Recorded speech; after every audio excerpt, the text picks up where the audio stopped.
열왕기하 15장 1절에서 9절까지 말씀 찾으신 줄 알고 저와 함께 교독하도록 하겠습니다. 이스라엘 왕 여로보암 제27년에 유다 왕 아마샤의 아들 아사랴가 왕이 되니 그 왕이 될 때 나이가 16세라 예루살렘에서 52년간 다스리니라. 그의 어머니 이름은 여골리아라 예루살렘 사람이더라. 아사랴가 그의 아버지 아마샤의 모든 행위대로 여호와 보시기에 정직히 행하였으나 오직 산당은 제거하지 아니하였으므로 백성이 여전히 산당에서 제사를 드리며 분향하였고 여호와께서 왕을 치셨으므로 그가 죽는 날까지 나병 환자가 되어 별궁에 거하고 왕자 요담이 왕궁을 다스리며 그 땅의 백성을 치리하였더라. 아사랴 남은 사적과 행한 모든 일은 유다와 역대지략에 기록되지 아니하였느냐. 아사랴가 그의 조상들과 함께 잠에 다윗성에 그의 조상들과 함께 장사되고 그의 아들 요담이 대신하여 왕이 되니라. 8절 9절까지 읽겠습니다. 18년에 여로보암의 아들 스가랴가 사마리아에서 6달 동안 이스라엘을 다스리며 그의 조상들의 행위대로 여호와 보시기에 악을 행하여 이스라엘로 범죄하게 한 느베사의 아들 여로보암의 죄에서 떠나지 아니한지라. 아멘. 오래전에 그 메릴린 히키의 가게에 흐르는 저주를 끊어야 산다 라는 제목의 책이 몇 년 동안 한국에서 베스트셀러였던 적이 있습니다. 그 외에도 비슷한 제목의 책들이 그 당시에 많이 나왔는데요. 제목부터가 벌써 좀 뭔가 흥미롭죠. 가게에 흐르는 저주를 끊어야 산다. 그래서 원제는요. Break the Generation Curse라고 세대의 저주를 깨라. 근데 이제 번역할 때 그 책 제목을 뭔가 이제 한국적으로 짓다 보니까 저주를 끊어야 산다. 우리의 생각들을 좀 자극합니다. 많은 교회들, 많은 목회자들, 성도님들의 흥미를 이끌어냈고 그 주제에 관련된 세미나, 집회, 치유사역 많이 열렸습니다. 가게의 저주 정말로 실제하는 것일까 생각해 보게 되는 거죠. 성경적일까요? 비성경적일까요? 하나님께서 이런 말씀을 이스라엘 백성들에게 하셨습니다. 신명기 5장 9절 10절 보시면 그것들에게 절하지 말며 그것들을 섬기지 말라. 나 여호와 너희 하나님은 질투의 하나님인즉 나를 미워하는 자의 죄를 갚되 아비로부터 아들에게로 3, 4대까지 이르게 하거니와 나를 사랑하고 내 계명을 지키는 자에게는 1000대까지 은혜를 베푸느니라. 그러니까 우리는 1000대까지 은혜를 베푸시는 그 하나님은 잠시 잊고 뭔가 3, 4대에 이르는 하나님의 그런 저주, 벌 이것에 좀 집중하는 경향들이 있는데요. 말씀대로 우리가 그대로 받아들인다면 실제로 하나님께서 특히 우상 숭배한 그런 가게에 대해서는 3세대까지 그 죄를 물으시겠다, 죄를 갚으시겠다라고 말씀하셨습니다. 이것이 정말 하나님께서 가게에 흐르게 하시는 저주라면 저주라고 볼 수도 있겠지만 여하튼 성경적인 그런 부분이라고 말씀드릴 수는 있겠습니다. 그러나 저는 오늘 가게에 흐르는 저주에 대해서 말씀드리려고 하는 것이 아니고 대신 가게에 흐르는 죄에 대해서 말씀드리려고 합니다. 아마 성도님들께서도 느끼셨겠지만 열왕기 상하 이렇게 읽다 보면 계속적으로 반복되는 죄가 있습니다. 그 이스라엘 역사 가운데 계속 흐르는 죄가 있어요. 툭하면 나오는 죄가 있습니다. 성경 곳곳에 기록되어 있는데요. 먼저 북이스라엘을 먼저 살펴보면요. 하나님의 심판의 도구로 쓰임받았던 예후 기억하시죠? 예후는 정말 하나님의 심판의 도구로서 아합의 그 가문을 완전히 멸망시켰습니다. 바알의 제사장들을 모조리 죽이고 또 바알의 그 신당을 헐고 또 심지어 화장실로 만들어버리고 참으로 속이 시원했던 그러한 하나님의 일꾼이었습니다. 종이었습니다. 그러나 그 예후도 한 가지 지키지 못한 것이 있었어요. 성경을 이렇게 쭉 보시면은 뭘 지키지 못했느냐. 열왕기하 10장 28, 29절 보시면 예후가 이와 같이 이스라엘 중에서 바알을 멸하였으나 29절에 이스라엘에게 범죄하게 한 느밧의 아들 여로보암의 죄 곧 베델과 단에 있는 금송아지를 섬기는 죄에서는 떠나지 아니하였더라. 그 바알의 신전을 불태우고 우상 숭배자들을 한날 한시에 모두 다 멸망시키고 우상들을 깨뜨리고 했음에도 불구하고 베델과 단에 있는 금송아지 기억나시죠? 이스라엘 최남단과 최북단에 세운 그 금송아지를 섬기는 죄에서는 떠나지 못했다는 거예요. 그 한 가지 죄, 그것을 버리지 못했습니다. 사실 그 죄 때문에 하나님께서는 조금씩 이스라엘로 하여금 어려움들을 겪게 하셨다라고 성경에 기록되어 있거든요. 그럼 예후의 뒤를 이은 여호아하스 왕은 어땠을까? 열왕기하 13장 2절에 여호와 보시기에 악을 행하여 이스라엘에게 범죄하게 한 느밧의 아들 여로보암의 죄를 따라가고 거기서 떠나지 아니하였습니다. 그러니까 예후, 아버지 예후의 그 뒤를 그대로 따라갔다는 거죠. 느밧의 아들 여로보암의 죄, 즉 금송아지 우상을 숭배했던 그 죄는 떠나지 아니하였습니다. 그럼 여호아스 왕 뒤를 이은 요아스 다 같은 이제 지금 예후 왕조거든요. 할아버지, 아버지, 아들 이렇게 내려오는데 요아스는 어땠을까? 10절 11절에 여호아스의 아들 요아스가 사마리아에서 이스라엘 왕이 되어 16년간 다스리며 여호와께서 보시기에 악을 행하여 이스라엘에게 범죄하게 한 느밧의 아들 여로보암의 모든 죄에서 떠나지 아니하고 그 가운데 행하였더라. 같은 죄죠. 이 도대체 느밧의 아들 여로보암의 죄가 뭐냐? 금송아지 숭배 죄인데요. 이 도대체 무슨 죄길래 이게 계속해서 자손 대대로 가문 대대로 죄를 범하게 될까요? 저는 지금 이 짧은 북이스라엘의 이 3대 그 예후 왕조만 잠깐 말씀드렸는데요. 그 전 왕조, 그 이후 왕조에서도요, 북이스라엘 왕들은 끊임없이 이 느밧의 아들 여로보암의 죄, 단과 베델에 세운 금송아지 숭배의 죄에서 떠나지 못합니다. 그가 선한 왕이었다 할지라도 이 죄는 계속 끌고 가요. 갖고 가요. 백성들도 마찬가지. 죄의 대물림입니다. 이제 남유다 왕국으로 넘어가 보면요.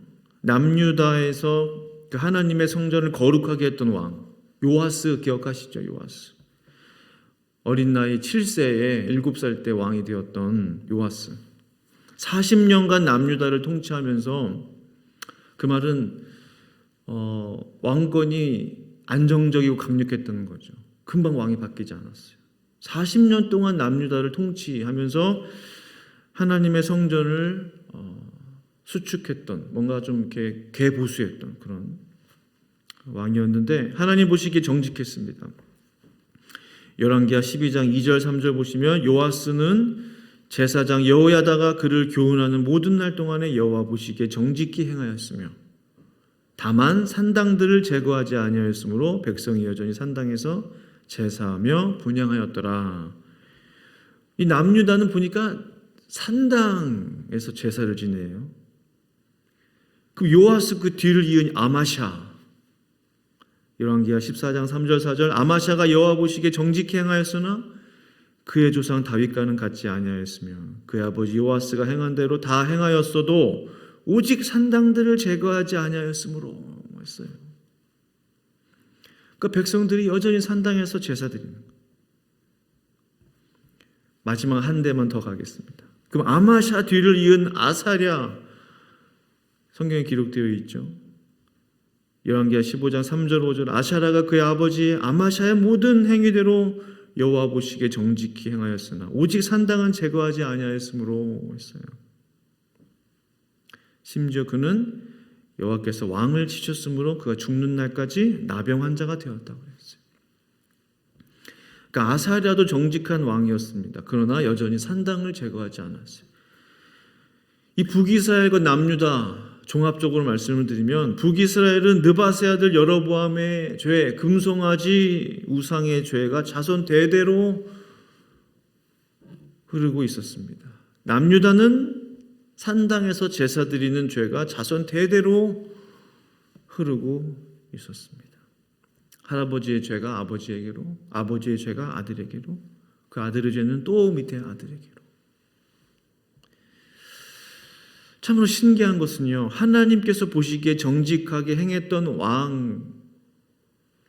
왕이었음에도 불구하고 이 산당의 죄는 끊어내지 못했어요. 참으로 죄의 무서움입니다. 찰거머리같이 붙어버린 죄의 집요함입니다. 쉽게 끊어낼 수 없는, 쉽게 떨어뜨릴 수 없는 이 죄의 집착성, 끊어내기 어려운 죄의 이 모습, 얼마나 안타까운지 실제로 그런 것들 느낍니다. 이 죄가 얼마나 끈질기게 우리를 따라다니는가, 쉽게 떨어지지 않는구나. 한 예로요, 실제로 부모가 알코올 중독자이면요, 그 자녀가 알코올 중독이 될 가능성이 3배에서 4배로 높아진다고 해요. 실제로 조사해 보면 마약이나 도박도 마찬가지고요. 여러 가지 무슨 폭력적인 것이나 우울증이나 자살의 그런 비슷한 그런 모습들이나 다 마찬가지더래요. 계속 그게 흐르는 것들을 보게 돼요. 그래서 세대 간의 중독 사이클 이런 표현을 쓰더라고요. Generation Cycle of Addiction. 그 죄가 계속해서 중독돼서 흐르고 있다는 거죠. 사랑하는 성도 여러분, 우리 안에, 우리의 가정 안에, 우리의 가게 안에 흐르고 있는 죄의 모습들은 없습니까? 우리가 끊어내야 하는, 나에 대해서 끊어내야만 하는 죄의 사이클은 없습니까? 이 죄의 사이클을 어떻게 끊어낼 수 있을까? 끊어내려 해도 끊어지지 않는, 끊어내고 싶어도 끊어내기 너무 힘든, 오직 예수 그리스도의 보혈, 오직 예수 그리스도의 이름으로 끊어낼 수 있는 줄로 믿습니다. 바로 예수님의 십자가만이 유일한 방법이 되는 것입니다. 예수님께서 왜 그토록 험한 십자가를 지셔야만 했는가? 다시 한번 생각해 봅니다. 왜 예수님께서 그토록 참혹한 고문과 모진 매질을 당하셔야만 했는가? 수천 년 동안, 수백 년 동안 흘러내려온 그 죄의 그 쇠사슬, 그렇죠? 이스라엘 역사도 그렇고, 이스라엘 역사만 그렇겠습니까? 한국의 모든 역사 말하면 뭐합니까? 유럽의 그 모든 역사들, 아시아, 북미, 남미의 그 모든 가정, 그 나라, 국가, 민족에 흐르는 그런 모든 가슴 아픈 이야기들, 사건들, 사고들, 그런 쓴뿌리들, 죄의 영향력들, 중독들, 그 모든 것들을 끊어내기 위해서 얼마나 커다란 희생을 치러야만 하겠습니까? 온 인류의 그 가게에 흐르는 죄들이 얼마나 많겠냐는 거죠. 단 한 사람의 죄만 하더라도 수백 개는 될 텐데, 그 모든 흘러내려왔던 죄들을 해결하려 하니 이 예수님의 십자가, 예수님께서 그 모든 죄를 짊어 지셨다고 생각을 하니까 너무나 끔찍한 거예요. 과거의 죄, 현재의 죄, 앞으로 지금 모든 미래의 죄를 하나님의 아들 예수님 혼자서 그걸 짊어지셔야만 했구나. 그래서 그토록 예수님의 십자가가 참혹했구나. 과거의 그 패션 오브 크라이스트 사람들은 뭐 너무나 잔인하다. 전혀 잔인한 게 아니죠. 그 정도의 죄의 무서움을 우리가 보는 것이죠. 거울을 보듯이 나의 죄가 저렇게 참혹한 것이구나. 우리의 죄들이 저토록 무서운 것이구나. 그 모든 죄의 사슬들을 끊어내기 위해서는 우리 예수님의 십자가가 절대적으로 필요했다라는 사실입니다. 이 새벽에 하나님 앞에 우리의 모습을 돌아보며 정직하게 기도하며 나아가기를 원합니다. 내 안에, 우리 가정 안에, 우리의 가게 안에 여전히 남아있는 죄의 모습들은 없는지, 하나님 있다면 이 시간 예수 그리스도의 보혈로 끊어내 주시기를 구합니다. 제가 그것을 회개하며 주님 앞에 다 가지고 나아가기 원합니다. 이미 예수님께서 그 모든 죄를 끊어주시기 위해서 십자가에서 피 흘려 돌아가셨습니다. 우리가 그 예수님의 보혈을 의지하며 나아가오니 하나님 모든 죄들을 끊어내 주시옵소서. 주님이 정말로 원하시는 것은 저주가 아니라 복이기 때문에 그렇죠. 나를 사랑하고 내 계명을 지키는 자에게는 천대까지 은혜를 베푸시느니라. 그 은혜가 우리 가운데 임하게 하여 주시옵소서. 간절히 바랍니다.